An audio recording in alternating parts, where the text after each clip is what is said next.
Welcome to the More Members Now podcast with Scott Whitaker, where you can get more members, increase retention, and multiply the profits from your membership program. And now, your host, best-selling author, speaker, and founder of Membership Multipliers, Scott Whitaker. So I'm super excited to have Justin Batt with us. Justin, if you don't know him, he is the author of Daddy Saturday. He's the founder of DadBoss and a Tedx speaker. He spent 15 years in the healthcare industry and is also an associate publisher for a hybrid publishing company.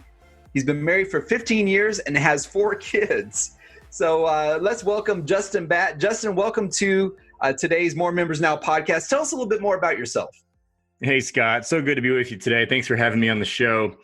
Well, we, as a family, lived in Charleston, South Carolina for 5.5 years, so not far from where you are, and just recently changed our geography and picked up and moved to outside Nashville, Tennessee, in a 15-acre farm. So I now have farmer also in that title of my resume, and trying to raise our kids in a different way. And we did this for both professional and personal reasons. So we've now got an active farm. We're holding events up here, building passive income on our personal property, and really using this new geography to expand the Daddy Saturday platform and our other business enterprises that we have between my wife and I. So a lot going on, but it's all fun, all exciting. And as I said, I'm excited to be here with you today. Yeah, one of the reasons why I wanted to have you on today's show was because, number one, you have really figured out how to balance being an entrepreneur and a lot of ours are membership businesses, which you also have a membership of your own, which we'll talk about a little bit more later. But you've really found this balance and you're on a mission. And so tell us a little bit more about this mission that you're on to impact families. Well, I started off my career in corporate America, and right as I was doing that, and as a newly married man, my wife decided to leave the teaching profession and start her own business, a couture bridal boutique in Charlotte, North Carolina. And we ended up having our daughter right at the same time, our first child. We actually named the store after her, Hayden Olivia Bridal. And I found myself a corporate America dad at home all day on Saturdays with our brand new daughter at 2 weeks old all day because my wife was working at her store as an entrepreneur. And then fast forward, we added 3 more boys to the mix, 4 kids total. And I was at home on those Saturdays with our kids all day long, often 8 to 10 hours plus. And I found myself many times tired, overwhelmed, overcome, feeling inadequate, and frankly, kind of having a dad hangover where I wanted to have an amazing day with my kids, but was just tired and burning the candle at both ends and wasn't having the day and the time that I wanted with my kids in that intentional time. So I decided to just shake it up and change everything and be intentional about the time that I had with my kids on those Saturdays. And what eventually became known as Daddy Saturday, where we would have epic, engaging time and adventures together as a family with myself and my 4 kids, spanned into now more of a mindset and an approach to parenting that went across the entire week and really became this platform. 3 years ago, I was asked to give a TEDx on fatherlessness. And as I learned more about the epidemic in our country, I really learned about the true impact of an absentee father and how that has an impact on family and our society. And a lot of the societal ills we experience today are from that. So then I wrote the book Daddy Saturday and created a platform to help use what I had learned, a lot of it through my own failures about trying to balance that tension between work and home and being an intentional and engaged parent, and created a platform to help other parents, other dads specifically, not fall into those same traps and to have the tools, the resources, the strategies to be able to achieve that balance in their own life. And now have even expanded the platform further and are looking to engage kids directly in coaching with those amazing men in our platform who can help them fill the void of an absentee father. So it's come a long way, Scott. And the mission of what I experienced in my own life, or the experience of my own life, has now become my mission to help other dads and other parents achieve the same results that I've had with my family. And that's great. So let's talk about your book, Daddy Saturday, for a moment. And as we go into this, I want to just encourage those of you who are maybe mothers, females who are listening to this. And what Justin is going to share with you as well is tools that you can use. So whether you're a father or a mother, you're going to be able to use these tools that he's going to share with you from his book, Daddy Saturday. So Justin, one of the things you say in your book is don't be the hero. Tell us a little bit more about that. I think if you look today at any book on parenting or a lot of parenting platforms, you'll see it's, especially with dads, it's wanting the parent or the dad to be the hero, right? They got the big S on their chest and the cape on their back. And I think that's absolutely incorrect. And what I've experienced in my own life and the what we abide by in our family is that we try to make our kids the hero of their own story. And instead of being the hero as the parent, we serve as the guide. And what that means, it means coming alongside your kids and allowing them to experience success or failure on their own. And you guide them through that process. Because what happens, Scott, is kids learn a lot more through failure. And we've seen a big detriment to the millennial generation in particular, Gen Z a little bit too, where the parents have taken the role of being the hero, not allowing their kids to fail in their youth. And as we all know, failure at 8 is way different than failure at 28. And so when you let your kids experience those micro failures that are inconsequential in their youth, and you guide them through that process, you help them learn how to fail or how to succeed well, then when they become adults, they have the mechanisms to deal with either one of those situations well. And that produces good kids who become great adults and are productive in our society today. And so I think whether you're a mother or a father, it doesn't really matter. The point is that you need to serve as the guide, remove yourself from that situation. As much as you want to prevent your kids from failing, you got to let them fail. And you got to let them fail early and often when they're young and help them learn through that process. One thing we do in our household is we have what's called Failure Fridays. And we're not always great about it every week, but we try to talk about around the dinner table our failures from the week. What happened during the week that we tried and maybe didn't have the outcome we desired? And what did we learn from that environment? And I often lead that conversation and try to set the example myself of something that I tried and failed at that week and what I learned from it, how I'm going to get better and not do the same thing next time. And showing my kids by example of what they can learn as a result of that process. Awesome. Another thing that you share is that with our kids, far more is caught. Tell us some of your tips on that and what we can do different. Yeah. So how many of the parents listening, right, have told your kids something 5, 10, 50, 100 times and it doesn't seem to sink in? And oftentimes what I found is that far more is caught than taught. And what that means is we can teach our kids things and we need to teach them. But our kids often learn more by our example. They learn by watching us, just like I talked about with failure a minute ago, and how my kids observing me fail or observing me say I'm sorry or observing me in my daily habits and rituals of getting up early and doing a devotional first thing in the morning and reading my Bible and spending time exercising and eating healthy and getting to bed early and on time and sleeping well and trying my best not to overengage in technology and use it in an appropriate way. All those things, our kids watch and observe every aspect of our role as parents. We are shaping and molding them in our every waking moment. And it's far more by what they are observing than what we're going to try and teach them. They're going to watch and learn more from what they see than what comes out of our mouth.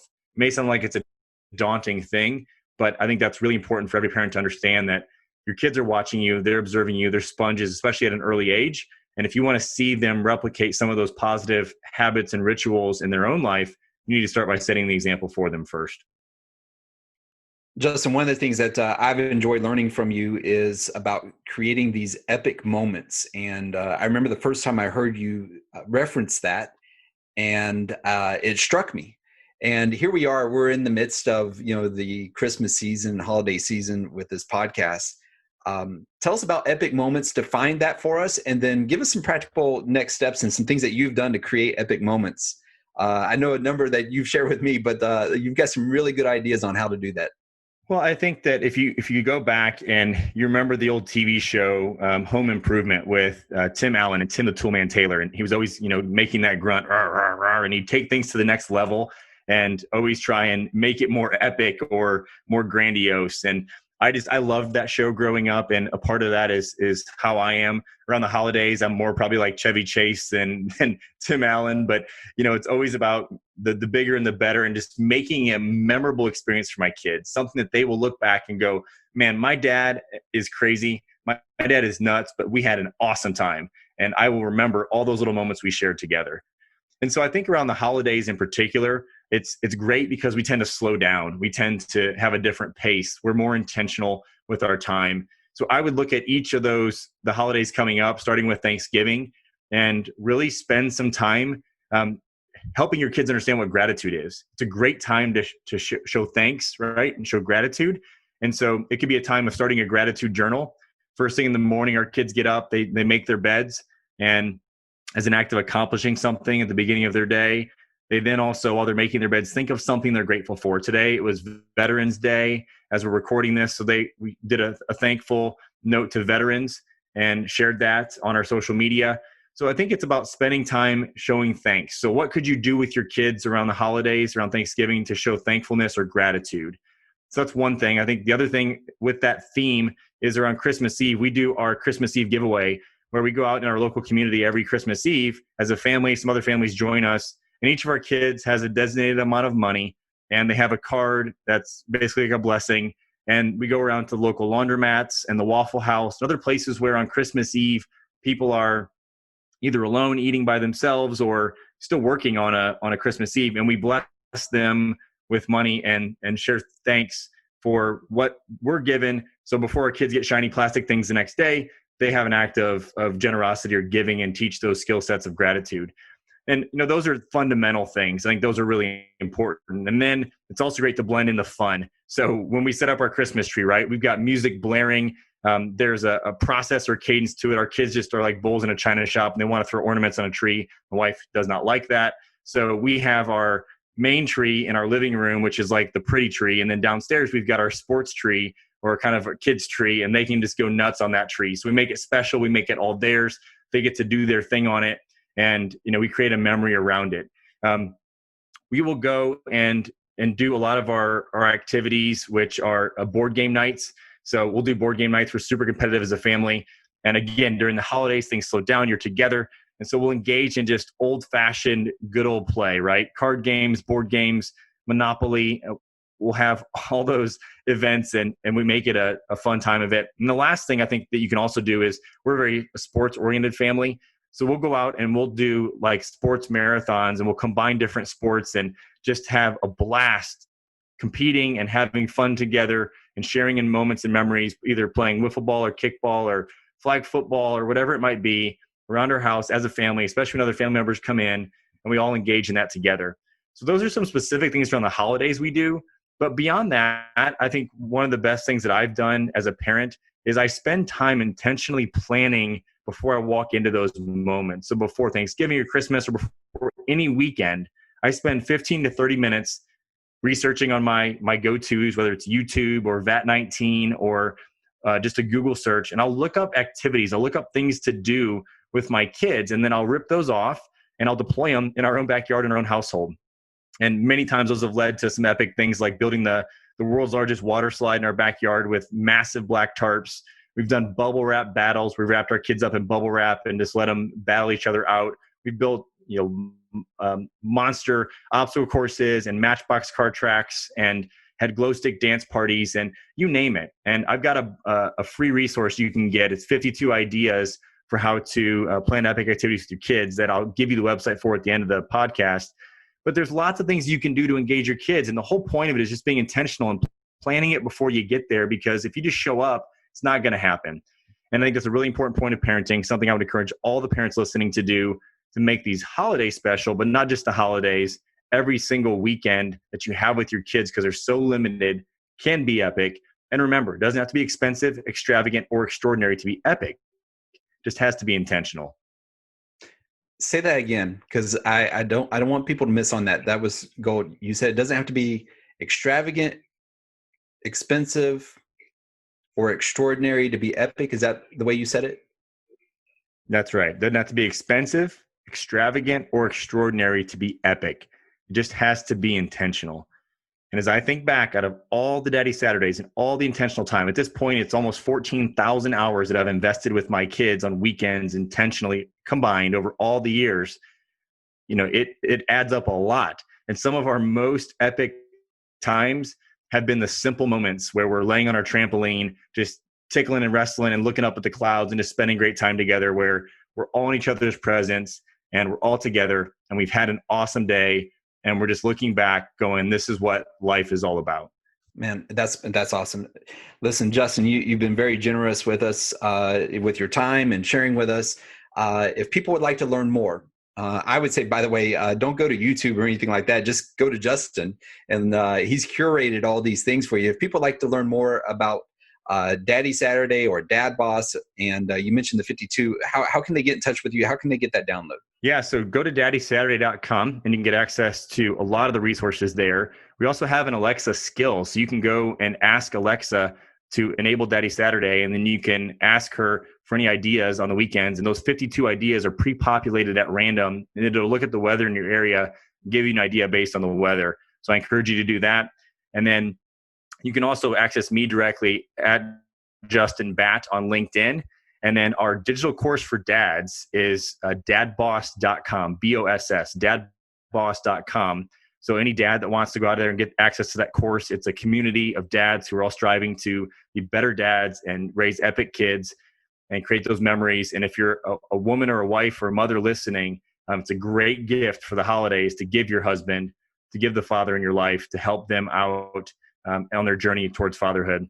And the last thing I'll say is if you want to engage in our nonprofit, our 501c3, it's the daddysaturdayfoundation.org. And we are serving a bunch of different populations here in the U.S. that are all at risk, at need, including kids with absentee dads. And we've even got Daddy Saturday Kenya established, and we're serving fathers now around the world. So Scott, thanks, man, for your time. Appreciate this opportunity so much. And it was awesome being on with you. Well, I just want to say I'm a big believer in what you're doing. I love, what your passion is in helping dads like myself be better at what we do, and not just be better dads, but better husbands, better entrepreneurs, making an impact that in many respects is an internal impact. So thank you for that. And I pray blessings upon you as you continue out your mission. So go check out Justin Batt, connect with him on LinkedIn, go to dadboss.com, sign up for DadBoss, get involved, and make an impact in your kids' lives. So Justin, thank you again for being with us. I'll let you have any parting words on what you would like to do, man, and giving people a next step. Well, thanks, Scott. I would just say this, be intentional, be engaged, be epic, and make it a great Daddy Saturday, and be in touch. You've been listening to the More Members Now podcast with Scott Whitaker. To find out more about Scott or learn how you can grow your membership business, visit membershipmultipliers.com. Or you can also get a free copy of Scott's brand new book, Accelerate, How to Get Your Next 10, 100, 500, or 1,000 members. Just go to acceleratemymembership.com.